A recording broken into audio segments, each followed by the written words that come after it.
सुनेत्रा काकेंचा विरोध व्यक्तिशः नाही, पण त्या मंत्री आहेत, त्या या सत्तेत आहेत आणि सत्तेत असताना त्यांच्या पक्षाकडनं त्यांच्या जे काही कॅबिनेट त्यांच्याकडे मंत्रिपद आहे त्या डिपार्टमेंटकडनं चुकीचा निर्णय घेतला तर त्या डिपार्टमेंटला मात्र आणि तिथे असणारे कोण जो कोणी जबाबदार असेल त्या व्यक्तीला आम्ही लोकांच्या हितासाठी राजकीय दृष्टिकोनातून नाही सोडणार. आंदोलन हा विषय नाही बघा, याच्यात महाराष्ट्राच्या तमाम जनतेच्या मनामध्ये शंका आहे आणि ही जी शंका आहे मी फक्त बोलून दाखवतो. 10 महिन्यानंतर काय होईल हे मला आज सांगता येणार नाही, पण काही पुरावे आम्ही दिलेत, पण काही पुरावे आम्ही आमच्याकडे ठेवलेले आहेत.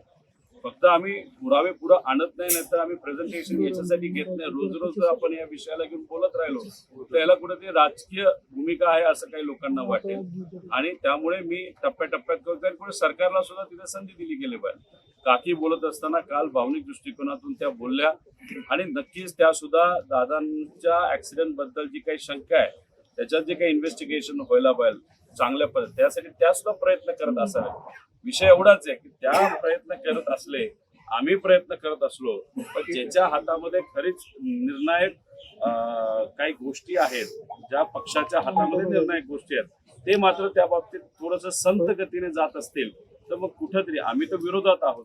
मग सत्तेतले काही लोक आणि विरोधात अजून जर दबाव टाकला तर मग इन्व्हेस्टिगेशन हे पारदर्शक आणि चांगल्या गतीने होईल असं मला तरी वाटतं. जय पवारांना मला सांगायचंय, तुम्ही किती आत्मविश्वासाने सांगितलं की पुढच्या 2 आठवड्यामध्ये AIBचा फायनल रिपोर्ट येईल, तर तो अजिबात येणार नाही. गेल्या 9 ऍक्सिडेंट जे काही या देशामध्ये झाले होते, 3-3 वर्ष झाले तरी त्यांचा अजूनपर्यंत फायनल रिपोर्ट आलेला नाही. एक आहे भावनिक दृष्टिकोनातून लढणं, पण राजकारण समजून घेणं पण तितकंच महत्वाचं आहे. काही राजकीय लोक आपल्याला काही सांगू शकतात, पण वस्तुस्थिती काय हे सुद्धा समजून घेतलं पाहिजे. त्यामुळे पुढच्या 2 आठवड्यामध्ये जर AIBने रिपोर्ट दिला, फायनल रिपोर्ट जर दिला, तो जो काय ब्लॅक बॉक्स आहे त्याच्याबद्दलचा रिपोर्ट दिला आणि आम्ही जे विचारलेले प्रश्न आहेत त्याचा जर रिपोर्ट दिला, तर मी स्वतः केंद्रीय एव्हिएशन मंत्र्यांना जाईल आणि त्यांचा सत्कार त्या ठिकाणी करेल. हे होत नसतं, असं होणार नाही. CID आता या बाबतीत काय बोलतं हे सुद्धा त्या ठिकाणी आपल्याला बघावं लागेल. पण द्यायचा म्हणजे पहिला प्रायमरी रिपोर्ट द्यायचा म्हणून त्यांनी इतका फालतू रिपोर्ट दिलेला आहे, त्याच्यात बेसिकच गोष्टी चुकलेल्या आहेत. आता फायनल रिपोर्ट आल्यानंतर आपण बघू, पण पुढच्या 2 आठवड्यामध्ये फायनल रिपोर्ट येणार नाही हे मला माहिती आहे, कारण का VK सिंगला पूर्णपणे वाचवण्याचा प्रयत्न हा सत्ताधाऱ्यांकडून केला जातो. तुम्ही बघा, काल परवा पार्लमेंटमध्ये जो काही तमाशा भाजपकडनं आणि सत्ताधाऱ्यांकडनं केला गेला, डिलिमिटेशन बिल हे आणण्याचा लपून छपून प्रयत्न केला गेला, खासदार वाढवण्याचा लपून छपून प्रयत्न करून अशाच राज्यांमध्ये खासदार वाढवायचे की ज्याच्यामध्ये उद्या जाऊन खासदार हे निवडून येतील त्यांच्या विचाराचे आणि संविधान उद्या जाऊन आपल्याला बदलता येईल. हा जो प्रयत्न हाणून पाडल्यानंतर महाराष्ट्रामधून अनेक विरोधातले नेते बोलले, पण सगळ्यात जास्त आक्रमण मी बोललेलो आहे. आणि आज हा पक्ष म्हणजे अजितदादांचा पक्ष, भाजप, एकनाथ शिंदे साहेबांचा पक्ष यांनी त्या बाजूने मतदान केलेलं आहे. आम्ही जेव्हा आज बोलत आहोत भाजपच्याच आणि भाजपच्या विचाराच्या विरोधात बोलत आहोत.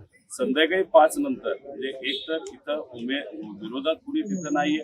बारामतीकरांची जी भावना होती की या इलेक्शन मध्ये शांततेत आणि सुनेत्रा काकींना अजितदादांच्या कार्याकडे बघून चांगलं मतदान व्हावं, बारामतीकरांची इच्छा ही आमची सुद्धा, आम्ही सुद्धा बारामतीकर. तर संध्याकाळी 5 नंतर उद्यापासून तुम्ही बघाल, जी कुणी व्यक्ती चुकेल, महाराष्ट्राच्या हिताचा निर्णय घेणार नाही, महाराष्ट्राचं नुकसान जर काही लोकांकडनं झालं या पक्षातून त्या पक्षातून, त्याचा जर विरोध कुणी पहिला करेल तर तो मी असेल. सुनेत्रा काकेंचा विरोध व्यक्तिशः नाही, पण त्या मंत्री आहेत, त्या या सत्तेत आहेत आणि सत्तेत असताना त्यांच्या पक्षाकडनं त्यांच्या जे काही कॅबिनेट त्यांच्याकडे मंत्रिपद आहे त्या डिपार्टमेंटकडनं चुकीचा निर्णय घेतला तर त्या डिपार्टमेंटला मात्र आणि तिथे असणारे कोण जो कोणी जबाबदार असेल त्या व्यक्तीला आम्ही लोकांच्या हितासाठी राजकीय दृष्टिकोनातून नाही सोडणार.